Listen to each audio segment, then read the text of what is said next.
할렐루야 샬롬. 우리 인사하십니다. 할렐루야 샬롬 샬롬 샬롬 샬롬. 하나님 사랑합니다. 여러분 주 안에서 사랑합니다. 오늘은 요시야, 아몬의 아들 요시야가 아주 어린 나이 8세에 왕위에 등극을 해서 역대 이 남유다에 있는 그 성군 아주 착한 왕 중에 하나로 그렇게 알려진 요시야 왕, 다윗의 길로 행했다라고 하죠. 네. 또 누가 그랬었어요? 히스기야 왕이 또한 다윗의 길로 향했다. 그리고 다윗의 길로 향했다라는 것은 하나님을 아주 사랑하고 착한 그런 왕일 때 다윗의 길로 향했다. 여로보암의 길로 악하게 행했다 할 때는 그 북이스라엘의 여로보암을 비견해서 그렇게 말을 하죠. 다윗의 길로 붙인 아몬이 신복들의 손에 피살되자 아몬의 아들 요시야가 8세라는 어린 나이에 유다 제16대 왕으로 즉위합니다. 그는 8세에 왕에 올라서 31년간 유다를 통치하죠.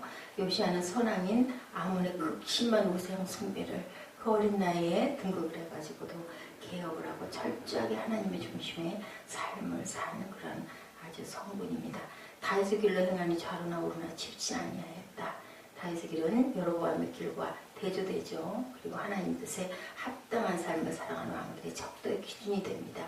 유다에 있는 모든 우상을 제거할 뿐만이 아니라 아주 그것을 가루로 만들어서 빻아서 그 제사를 지내던 그 산당에 제사 지내고 하던 그런 그 제사장들의 그 무덤을 뿌려줘. 아주 그냥 녹여서 빻아서 그냥 날려버리죠. 그렇게 하지 않아서 그 우상들을 찾아가지고 다시 자기 아버지 아몬이 그렇게 므낫세 왕이 그렇게 하나님 바르게 나중에 회개하고 모든 것들을 자체했는데 버리지는 않고 어디다 놔뒀던 것 같아요. 그 우상들을. 그러니까 도로 찾아다가 섬겼던 그것을 아마 그 어린 나이에 그걸 알았는지 모든 것을 다 깨뜨리고 부술 뿐만이 아니라 부셔서 빻아서 가루로 뿌려버리는 아주 그러한 철저하게 다 없애버리는 그런 일을 행합니다.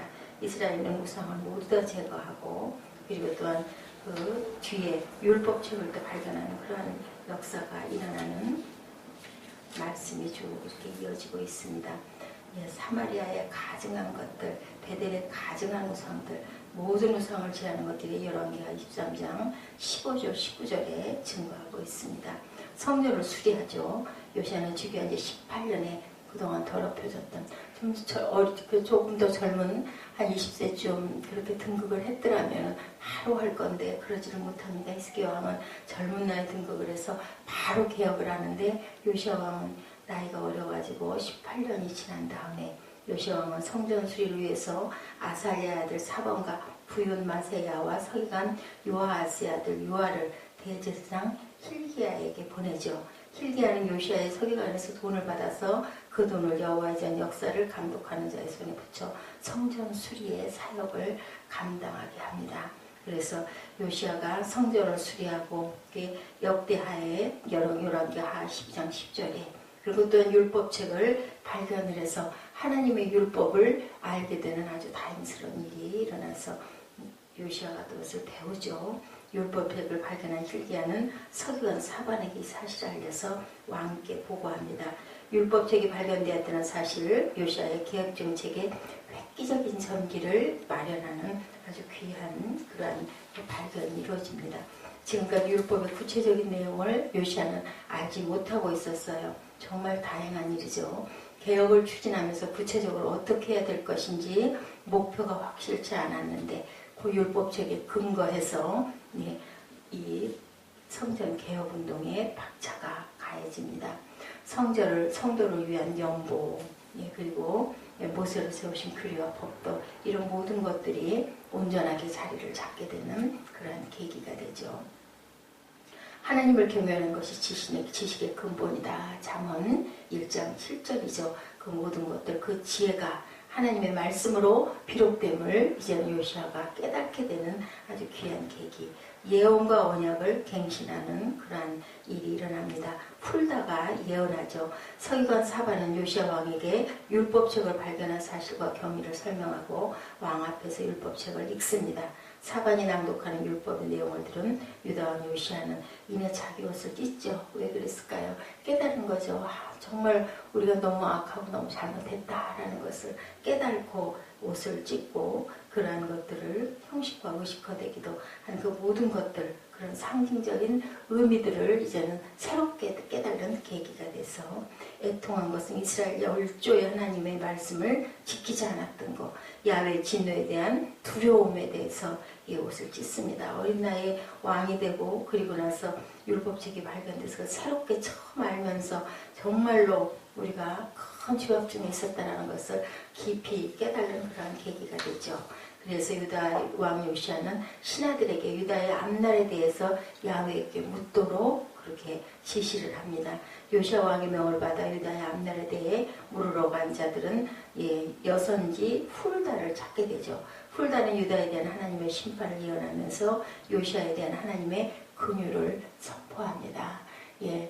불쌍히 여긴다. 자세하게 읽어야 할 그 주님의 책을 발견하고 그리고 고역했을 때 그 두려워해야 하는 그런 사건들에 대한 것이 사무엘상 15장 23절에 기록되어 있습니다. 요시야의 언약의 갱신, 여선지 훌다로부터 하나님의 말씀을 들은 요시야 왕은 모든 백성 앞에서 율법책의 말씀을 읽어서 무리의 귀에 모두 다 듣게 합니다. 이렇게 한 후에 요시야 왕은 죄악에 물들어 있던 이스라엘 유다 전 지역에 걸쳐 개혁을 단행하고 북이스라엘까지 영향을 끼쳐서 많은 산당들을 없애죠. 블레셋이 북이스라엘을 점령하고도 그 나라를 온전하게 다스리지 못하고 있는 틈을 타서 그 많은 그러한 산당들을 제하는 그런 일을 단행합니다. 그리고 또한 언약을 세우죠. 어떻게? 제사보다 나은 순종. 사무엘이 이르되 야훼께서 번제와 다른 제사를 그의 목소리를 청종하는 것을 좋아하신 같이 좋아하시겠나이까? 순종이 제사보다 낫고 듣는 것이 순양이 기름보다 낫다라는 그것을 깨달은 거예요. 유다 왕 요시야는 조보 므낫세와 붙인 아몬 왕의 그릇된 길을 과감히 부리고 의로운 길을 걸은 선왕이 됩니다. 요시야의 삶을 통해서 환경이 인간에게 절대적인 영향을 줄 수가 없는 일도 일어난다. 왜냐하면 아버지 왕 아몬 왕이 얼마나 악했습니까? 그런데도 그런 것하고 상관을 안 합니다. 요시야를 비롯한 훌륭한 사람들의 환경을 변화시켜 한 사람들. 우리는 어떤 경우에도 환경이나 다른 사람을 탓하지 말고 온전하게 하나님 중심으로 우리가 바르게 걸어가야 된다. 하여튼 누구를 탓한다라는 것은 부족한 거예요. 내가 누구 탓하면서도 스스로 마음으로 그 마음을 버려야 되겠구나라는 마음을 먹습니다. 사무엘상 15장 22절이죠. 사무엘이 이르되 야훼께서 번제와 다른 제사를 그의 목소리를 청중하는 것을 좋아하신 같이 좋아하시겠나이까?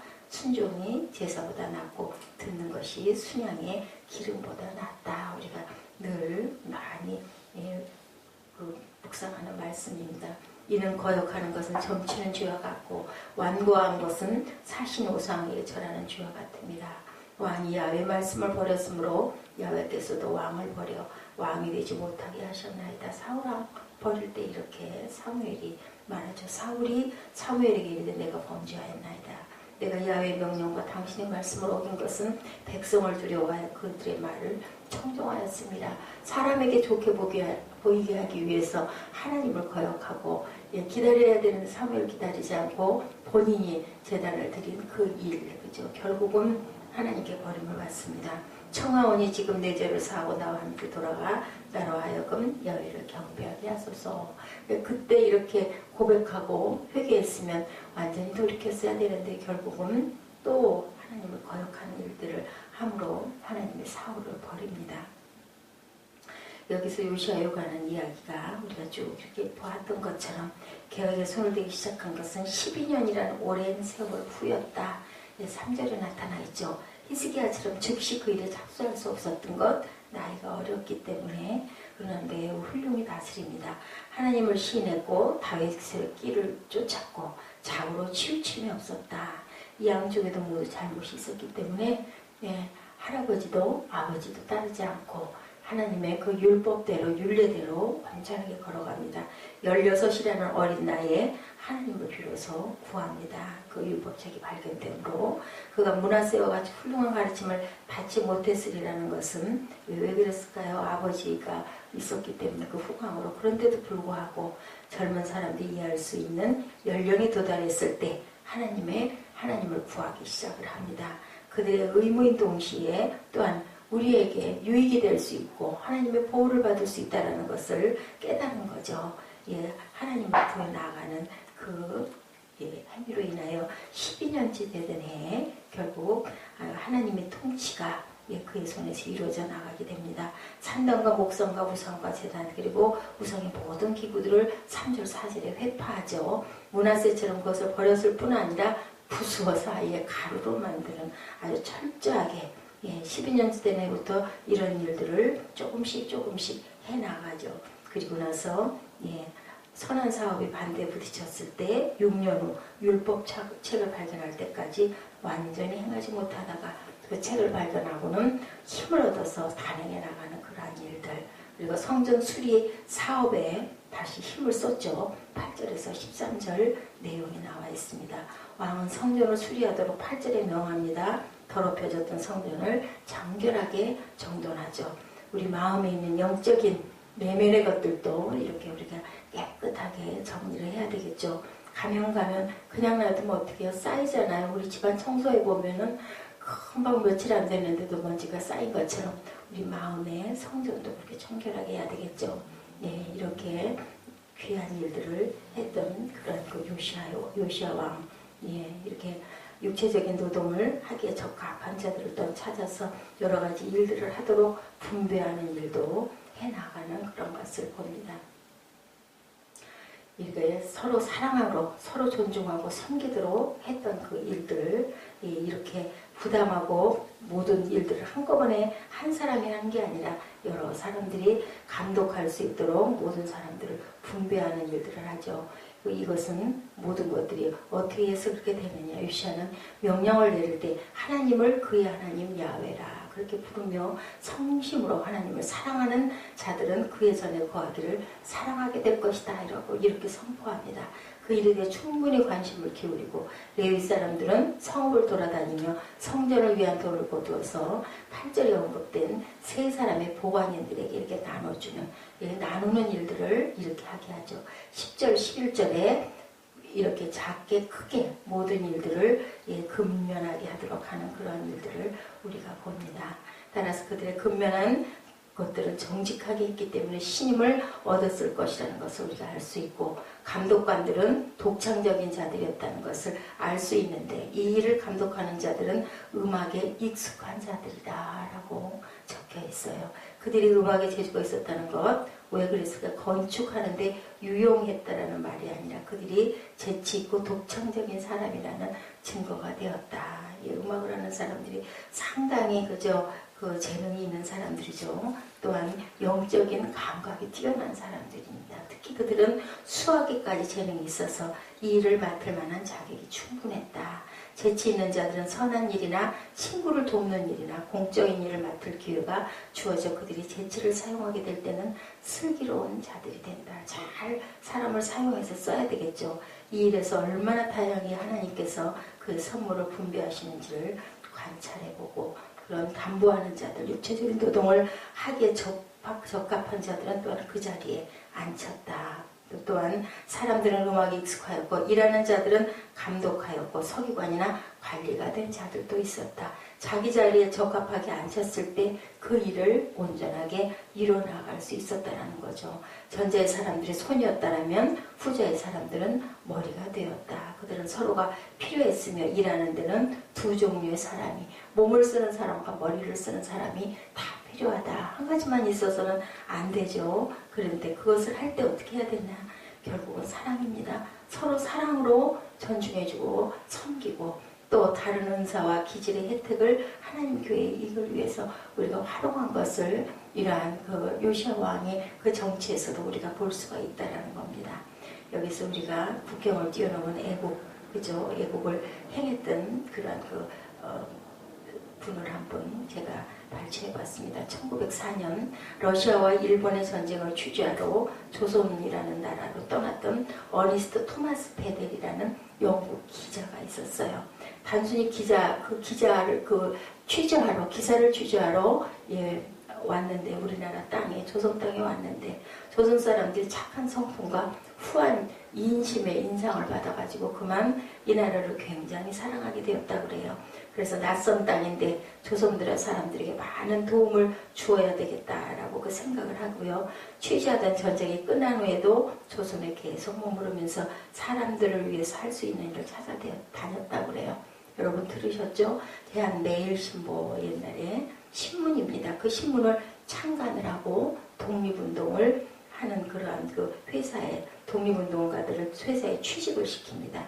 신문을 통해서 일제의 부당한 점을 굉장히 낱낱이 고하고 설파하죠. 많은 조선 국민들에게 힘을 실어주었고, 을사 늑약의 전모를 서방에 알리기 위해서 고종 왕자에게 친필의 글을 쓰게 해 자신 직접 미국과 프랑스 같은 여러 나라의 대통령들에게 직접 보내기도 했다고 그래요. 이렇게 귀하게 그 외국에서 왔던 여러분들이 이 나라를 그렇게 세워나가는 것, 그것도 또 무엇 때문에 그 백성들의 후한 인심, 나라 국민들의 인심과 따뜻한 마음 때문이었어요.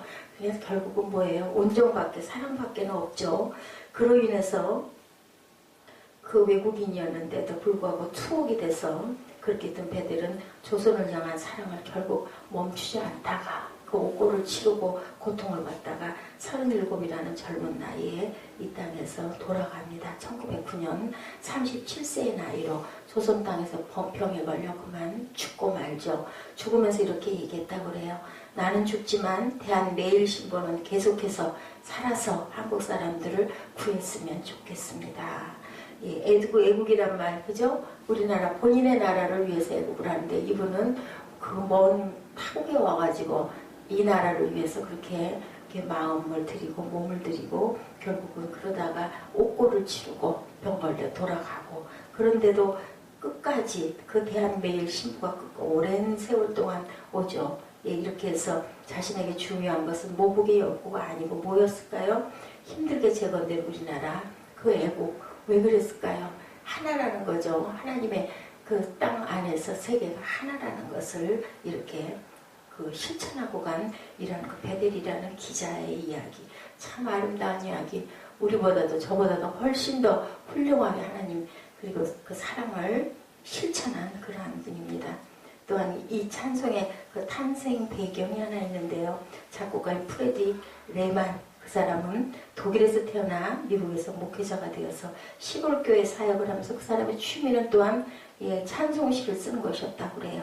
생활이 어려워서 목사였음에도 불구하고 병원과 공장에서 일을 하면서 귀한 그 찬송가를 많이 썼다고 그래요.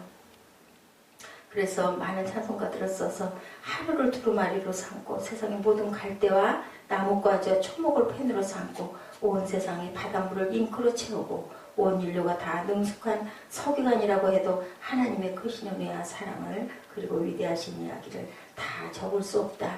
이것이 유대교에서 십계명을 읽기 전에 시였다고 합니다. 그런데 그 시를 그만 아내가 도시락에다가 거기다가 편지를 써서 넣어준 그 시를 읽다가 말고 그냥 너무너무 감동을 해서 그 자리에서 찬송시를 만들고 곡을 붙이고 작곡을 잘했던 사람이고 굉장히 뛰어난 사람이죠. 그게 바로 땅에 있는 모든 주기가 펜촉이 되고 모든 사람이 서기관이 되어도 높은 하나님의 사랑을 쓰려면 바다가 말라가 없어지며 뭐였을까요? 404장 그 크신 하나님의 사랑, 이 찬송이 태어나게 됐다고 그래요. 탄생하게 되었다고.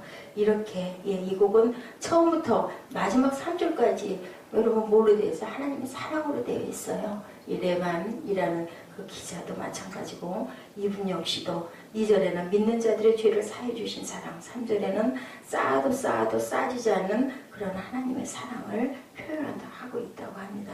사랑하는 아들을 화목제물로 보내주신 그 아버지의 특별한 사랑, 인류를 위한, 세상을 위한, 생명을 위한 사랑이 나타났던 그 시가 바로 하늘을 두루마리 삼고 우리 참 많이 부르는 찬양이죠. 이 모든 것들이 외국에 있었던 기자가 또한 이렇게 찬송시를 쓴 그 사람들, 많은 사람들이 모여서 지금 우리가 얼마나 복된 우리 그 세대에 태어났나, 귀한 것들을 우리는 그저 누리고 쓰면서도 항상 부족하고 불만스럽고 아침에 안경을 찾느라고 고생을 하고 12바퀴를 헤매고 시간은 자꾸 가고 그러면서 결국 돌아오면서 하는 생각이 이 안경마저 없었더랬으면 내가 교회로 나오지를 못하고 말씀을 전할 수가 없었겠구나. 참 귀하죠. 그러면 잃어버린 것에 대한 원망이 아니라 있는 이것마저도 정말 감사하다라는 생각을 우리가 항상 할 줄 알아야 되고, 모든 것들은 결국은 나로 인합니다. 내가 부족해서 못 찾고 잘못 두고 하면서도 항상 그런 걸로 인해 헤매가는 이런 것들, 이렇게 귀하게 아름다운 시를 써서 우리가 정말 기뻐하면서 찬양하는 은혜를 느끼는 이런 찬송, 또한 이렇게 우리나라도 아닌데도 이제 베델같이 영국 기자로서 한국 땅에 와서 조선 땅에 와서 이 나라를 위해서 매일 신보를 쓰고 외국에 있는 많은 왕들에게, 대통령들에게 우리나라의 그 억울함을 호소하고 결국은 그렇게 해서 이 나라가 해방이 될 수 있도록, 또한 그 유관순 열사 같은 그런 열사가 유학당에서 공부하면서 귀한 그 학자님들에게, 목사님들에게 이 나라를 사랑하는 그 마음을 듣고 그것을 실천하게 된, 뭐예요? 하나님의 사랑이다. 요시야 왕이 율법의 책을 발견을 해가지고 그것을 깨닫고 옷을 찢으면서 애통하면서 나는 우리 선조 할아버지도 아버지도 닮지 않을 거야 하고 열심히 하나님의 나라를 만들어 나아갔던 그런 요시야 왕. 지금 우리들 세대가 달라도 똑같고 그죠? 아름다운 찬송시를 쓰고 내일 신보를 쓰고 이랬던 것처럼 우리도 태어나서 하나님에게 귀한 생명 주신 오늘을 아름답게 살아내시는 저와 여러분 되시기를 주님의 이름으로 축복합니다. 기도하시겠습니다.